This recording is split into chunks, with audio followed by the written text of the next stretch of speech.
Hi everyone, it's Misty here. Welcome back to the ScrapbookPal.com YouTube channel. Thank you so much for joining me today.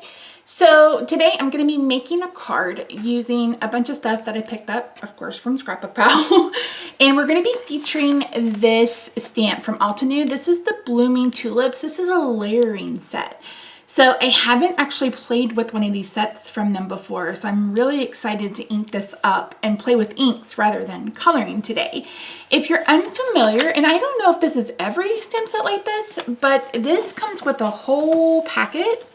It shares with you the colors they used on each card. You can cut these cards out and put them on a card, and then it shares with you how to line them up. So I am going to do some stamping today. We are actually going to be making a sympathy card, and I'm going to be using, again, I'm going to be using the Blooming Tulip stamp and the die set. I'm going to be using the Spread Your Wings stamp and die from My Favorite Things. And then we're going to be using a with Sympathy die set. This is from Avery. Everything will be linked in the description box down below. But if you didn't want a sympathy card, this could also work as a wedding card. And I found this sentiment on ScrapbookPal. This is Spellbinders and Nicole Spohr, and it's Happily Ever After. She has a whole wedding suite with Spellbinders. So again, if you didn't want to make this a sympathy card, you could just change the sentiment. And then last but not least, I'm going to be doing some ink blending with the Slim Stencils. This is the Diamond Plaid Builders. There are 2 stencils in this. And we're going to be playing with some inks. And I picked up inks from Pinkfresh Studio. And what I love about this, and I'm sure they're not the only ones that do it, but it's a gradient, which is perfect for these builder stamps because you want to use different colors in order to build your flower. So I thought this would be perfect. So I have the greens, and then the rest I have stored like this.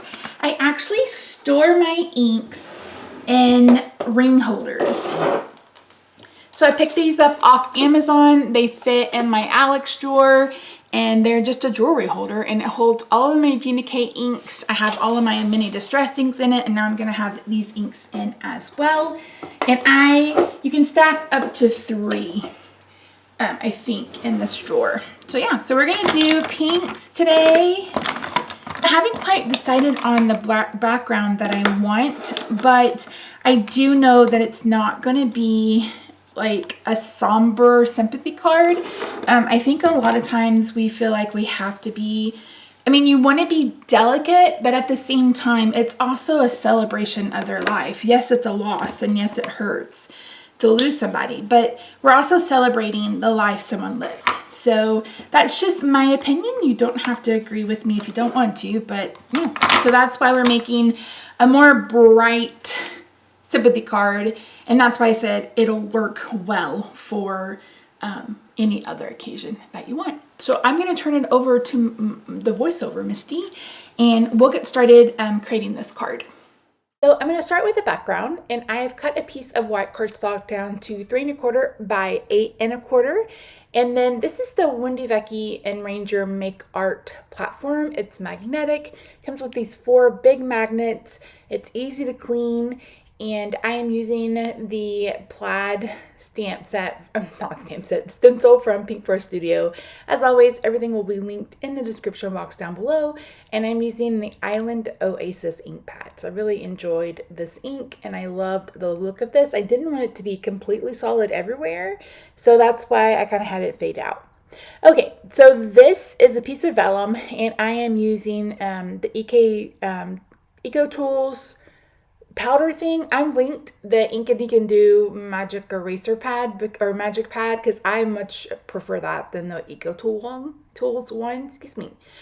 So this is the Spread Your Wings stamp set from My Favorite Things, and I'm going to be heat embossing these with white embossing powder.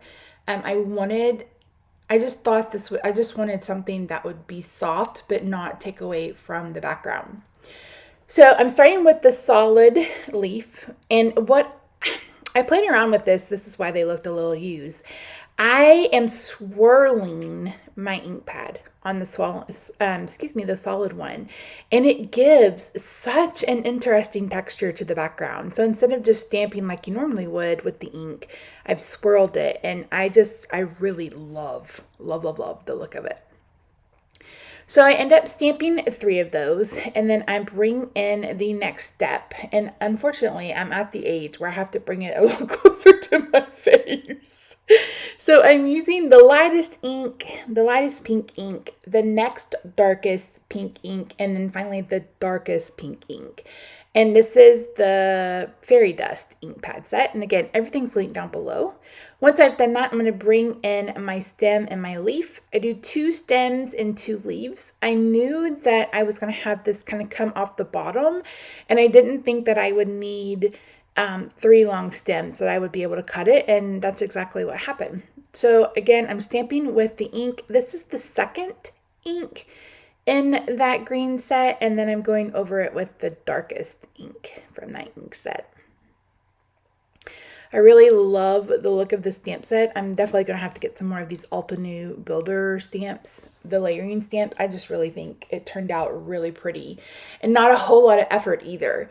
A lot of times I know some people get intimidated by having such, a large surface area to color, but with this, you're basically just coloring, but with just inks, and almost all of us have a set of inks. So after I do that, I'm going to cut everything out using the coordinating dies, and I just use a piece of washi tape. I run it on the back of my hand until it loses most of its stickiness, and then I run it through my die cutting machine. I have the Gemini Junior. Unfortunately, I can't crank like a Big Shot or something anymore, so I really enjoy this die. Okay, so for the word die, I am bringing in an adhesive sheet from Sizzix and a piece of gray cardstock, and I'm going to cut out this Avery Elle sentiment. And I'm going to cut it out twice, that way I can layer them together. And I'm using this adhesive sheet, that way I don't have to try to add adhesive to something that's really small and delicate. And I did 2 because I wanted it to have a little bit more dimension than just a single layer. And I really like how this turned out. And you just take the back of your card off after you die cut it, and you stick them together. It's really, really simple. I kind of wish I had some craft foam around, but you know what? I don't have any. What kind of crafter am I not to have any craft foam sheets around? It'll be all right. It works. So you just want to be a little bit delicate to make sure you get everything lined up. So I cut a piece of gray cardstock down to 7 by 8.5, and then I've scored it at 3.5. And then I'm going to work on getting everything adhered. So I'm going to start with the background, and I'm just using some tape runner for that. And then I'm going to put my flowers on and just kind of deciding where the leaves should go, etc. Sorry, my phone is in the shot, but I was watching Bailey Sarian while I was doing this. The one thing about this, like this card size, number 1, you don't have to do a lot of extra cutting. Number 2, this will fit in an envelope, and you can still have things hanging off the side. So the way I'm going to have this positioned is a few of these things are going to be hanging over the side. And again, it will work out perfectly because this card isn't quite as wide as a number 10 envelope. Which is a business size envelope. And I'll show you that later once we get there. So I'm just adhering the first couple with the Tombow Mono liquid glue. And then I'm going to pop up the third one with some scrapbook adhesive cubes. Misty. You guys know what I mean. Dimensional adhesive. So I'm going to go ahead and trim off the bottom. I apologize if that's a little bit out of frame. But this is where I add this stem that I cut off, and that's why I was like, I didn't feel like I needed a third stem, and I didn't need a third stem. So I'm going to put solid squares on my flower, and then I'm going to cut some of the squares in half for them to go on the stem. I definitely wanted this to be popped up and have a little bit more dimension. The butterflies will be also give it some dimension. So I didn't want to pop up everything, but I did want some of it to be in the forefront. So I didn't stamp, this stamen. Is that what it's called in the middle of the flower? I've been out of school a long time, y'all. I like the look of it without it. I didn't feel like it was necessary. I didn't want to introduce another color into this color palette. So I left it just like this. So once I get this adhered, I'm going to cut off the extra bit of the stem. And then we're going to bring in the butterflies. So I'm going to fold, oh, I'm going to do sentiment first. I was trying to decide where I wanted to put this. I thought in the middle, and I was like, no. And then I was like, you know what? I really like it at the top. This is how my brain works. You're seeing my design process right here on camera. I just play around with it. I knew I wanted to fold these vellum butterflies to give them a bit more, again, to give them a bit more dimension. So I'm going to go ahead and get this adhered. I decided to adhere it at the top. And again, if you wanted to make this a wedding card, that happily ever after would look beautiful right in the center. You could, you know, go ahead and adhere all of the flowers flat, and that would look really, really great. That's my printer. I apologize. So yeah, it's completely up to you. Again, this could work for a sympathy. It could be a bridal card, a wedding card, up to you. So I folded these butterflies in half, and then I'm going to adhere them with a glue dot. And that way it keeps their wings up. So I'm just adhering it where the body is.